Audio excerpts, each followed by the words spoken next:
I'm so grateful to be here, but I did want to start by saying that as happy as I am to have this opportunity to speak about this issue, I think, like a lot of people, I'm exhausted of having to talk about rape culture in a framework that assumes its existence is up for debate.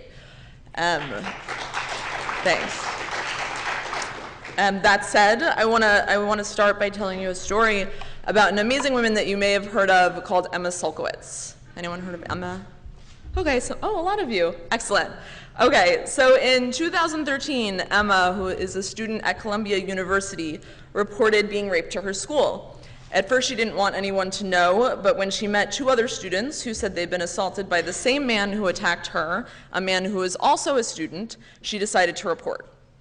In addition to telling her school, she also later filed a police report in which she described, and I'm sorry, trigger warning to those of you who might find this upsetting, she filed a police report in which she described being hit and choked during the attack, as well as being anally penetrated, all without consent. Emma told me and other reporters how terribly the university handled her case. They didn't take complete notes. They demanded she not discuss the case with anyone. And during the disciplinary panel, one of the experts who was put on the panel didn't actually believe that anal sex could physically happen without lubricant. So they didn't believe it at all.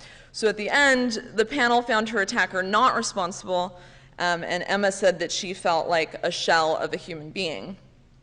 While this was all happening, students were debating Emma's story on the Columbia student newspaper site, talking about whether she was lying, and as you can imagine, some of the things that were said were just horrible. When Emma went to the police later to file a report, her friends who were there with her were told by a police officer that, quote, "Of all these cases, 90% are bullshit, so I don't believe your friend for a second." When their schools weren't doing enough about rape, some students at Columbia and Barnard started writing the names of their rapists on the school walls. And while I can't officially suggest that you vandalize school property, I'm not against radical action, I will say, when it comes to this issue.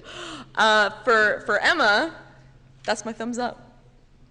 Yay. For Emma, her intervention meant publicly shaming her university and her attacker through what I think is a really incredible art project. When Emma started the semester this past September, she decided to carry an extra long twin-size mattress across school to every class, every day, until her rapist moves off campus. Emma told me when I wrote about this, "I was raped in my own bed. I could have taken my pillow, but I want people to see how it weighs down a person to be ignored by the school administration and harassed by police." So in addition to joining a federal complaint over her school's mishandling of her case, she's lifting that mattress above her head every day so that anyone who sees her remembers what happens to her and the shame of the school. She says the piece will only end if her attacker leaves campus or if the administration expels him. And she calls it an endurance piece, which I think is quite accurate. When I first interviewed Emma about this art piece, which is called Carry That Weight, what struck me were these pictures of her walking around campus alone with the mattress. I'm just going to pull one up. And it really struck me, and when she first started doing this, and it made me think about the lack of social support that there is for victims. Too often, instead of believing women and listening to their stories, we pull the wool further over our eyes, both because that's the easier thing to do, because it supports traditional power structures, and because in some way I think it makes us feel safe. When we say that someone could have avoided rape by not wearing a skirt or not getting drunk, what we're really saying is this does not happen to good, smart people. What we're really saying is this could not happen to me. But I think the most prevalent way that victims are being blamed right now on college campuses is through the way that authorities, the media, and rape experts, a lot of pundits right now, claim that alcohol is really the problem. It's alcohol that's the problem. Alcohol is not the problem. Yes, there should be a conversation about the relationship between rape and drinking. But what we need to discuss is the way that rapists use alcohol as a weapon to attack and then discredit their victims. But focusing on rapists is not nearly as popular as scolding young women. This past Sunday, the New York Times ran an op-ed on the front page of their Sunday Review section on college rape. The author, a Yale professor, wrote that we need to stop being foolish about booze on campus and that, quote, "a vast majority of college women's rape claims involve alcohol." The truth. a vast majority of rapists attack women, attack drunk women. We need to center the perpetrator's behavior, not the victim's behavior.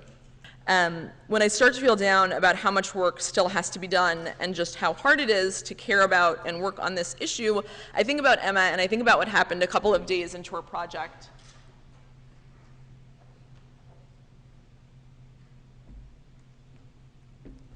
Without asking for their help, people in the Columbia and New York communities started to help Emma carry that weight. They organized shifts, they walked around campus with her, and they supported her.